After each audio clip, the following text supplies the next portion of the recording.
Why do scientists start thinking about extra dimensions?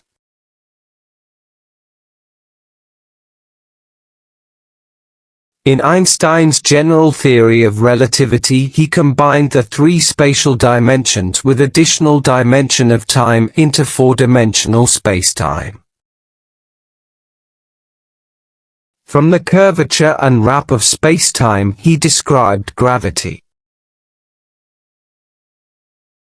Then a German physicist named Theodor Kaluza said that there are other forces beside gravity, like electromagnetic force.